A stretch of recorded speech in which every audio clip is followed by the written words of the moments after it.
Joseph in his dreams, from prison to palace. In the land of Canaan there lived a young man named Joseph, just 17 years old. He was the beloved son of his father Jacob and had dreams that reached beyond the stars. But dreams often come with a cost. His journey would take him from a peaceful home to a pit, from a prison cell to the palace of Egypt. This is not just a story about a dreamer. It's a story about betrayal, resilience, and the quiet, steady hand of God working behind every twist and turn. It reminds us that even when life seems to fall apart, a greater plan is still unfolding. The story unfolds. Joseph was the son of Jacob and Rachel, and he was deeply loved by his father. In fact, Jacob gave him a beautiful coat of many colors, something no other son received. But love like that breeds jealousy. Joseph's older brothers watched him with envy, especially when he shared his strange dreams. He told them how he had seen sheaves in the field bowing to his, and stars and the sun and moon bowing to him. These dreams made the brothers furious. They saw Joseph not just as a favorite, but as someone who believed he would rule over them one day. Their jealousy boiled over. One day, when Joseph came to check on them in the fields, the brothers plotted against him. They stripped him of his coat and threw him into a pit. At first, they thought of killing him, but then they sold him to passing traders who took him to Egypt. They dipped his coat in goat's blood and told their father that a wild animal had devoured him. Jacob mourned deeply, believing his beloved son was gone forever. But Joseph was not lost, he was being planted. In Egypt he was sold to Potiphar, an officer of Pharaoh. Joseph served faithfully, and soon Potiphar made him overseer of his entire house. But trouble came again.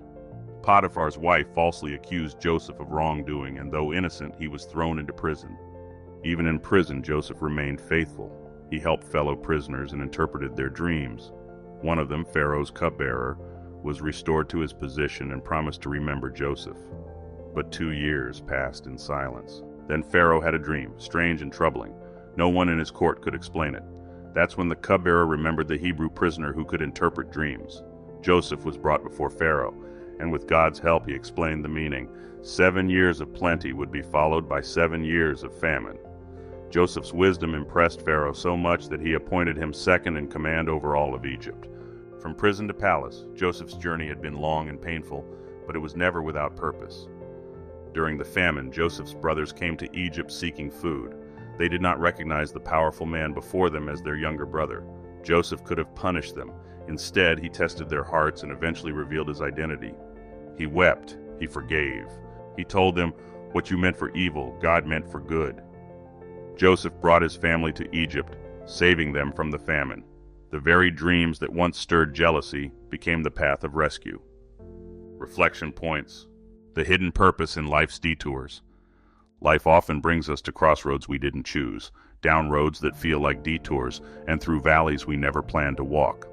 Yet those broken paths, with their betrayals, failures, and unexpected turns, can carry a quiet, hidden purpose. Joseph's life is a prime example. Born into a family of 12 sons, he was Jacob's favored child, widely admired for his integrity and marked by marvelous dreams. But what seemed like privilege and future promise quickly unraveled. His dreams, of sheaves bowing, of the sun, moon, and stars bending low, sparked jealousy in his brothers' hearts. That jealousy would become the spark for betrayal that changed Joseph's life forever. He was ripped from home, stripped of identity, and thrust into darkness he never anticipated. When Joseph was thrown into a pit and then sold into slavery, every listener senses the tragedy. Betrayal was not just an act of cruelty, it was a shattered brotherhood and a broken family. Yet in that pit, in the utter loss of personal dignity and hope, began the molding of Joseph's character. Without the tunnel of suffering, Joseph would not have developed the humility, patience, and faith necessary for what came next. His identity now had to be stripped down to the core of who he truly was. Faithful, humble, and trusting in a God who sees beyond circumstances. In Egypt, Joseph entered Potiphar's household. From slave, he became overseer. From oppression, he gained position, not because he schemed or flattered, but because he worked diligently. Even when faced with false accusation at the hands of Potiphar's wife and thrown into prison, Joseph's heart remained anchored in integrity. Each painful moment, betrayal, slavery, false accusation, imprisonment, became a step in refining Joseph's soul. Inside the walls of the dungeon, Joseph didn't retreat into despair. Instead, he served, interpreted dreams, and nurtured hope. The prison, which seemed like a dead end, was actually a training ground, shaping him for future leadership, strengthening his empathy for the broken, and deepening his resolve to trust God even when life made no sense. Then came the turning point. After interpreting the dreams of Pharaoh's cupbearer and baker and waiting 2 long years, Joseph was summoned to interpret Pharaoh's troubling dreams. His calm confidence, born out of time spent interpreting God's messages under pressure, brought clarity where none existed. Pharaoh, recognizing wisdom and divine insight, elevated Joseph to second in command over Egypt, a transformation so complete that the boy in the pit would have been unrecognizable to the man in the palace. Yet the transformation was not a coincidence. It was the result of every trial, shaping Joseph's heart and his mind to serve with integrity and compassion. During the years of plenty and famine, Joseph's leadership saved nations. Egypt, Canaan, even his own family, all came to him for provision. The brother who had betrayed him stood before the powerful man he had become. Joseph could have seized vengeance, but softened by pain, matured by grace, he chose forgiveness. He saw in every past trial not a curse, but a course, directing him to the moment when he was most needed. At last Joseph spoke the profound words, "You meant evil against me, but God meant it for good, to save many people alive." What once were broken paths, betrayal, abuse, false accusations, became the highway to purpose. Joseph's story reminds us that detours aren't divine mistakes, they're divine preparations. They shape our character, build our capacity to serve, and align us with deeper purposes we might never discover otherwise. If Joseph had not walked through the pit, he might have lacked humility. If he had not suffered imprisonment, he might have been unprepared for leadership under pressure.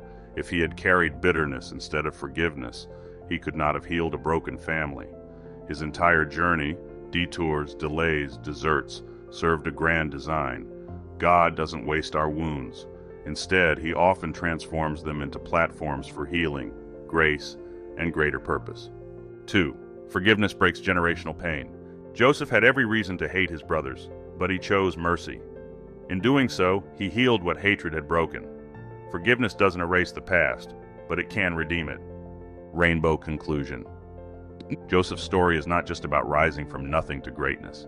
It's about trusting God when the dream seems dead, about walking in integrity even when life feels unfair, and about holding on to hope through years of silence. His life reminds us that dreams planted by God will grow, even if they pass through darkness first. From the pit to the palace, Joseph teaches us that faith, humility, and forgiveness open the way for restoration. This story is shared respectfully from the Christian tradition with the intention to educate and inspire.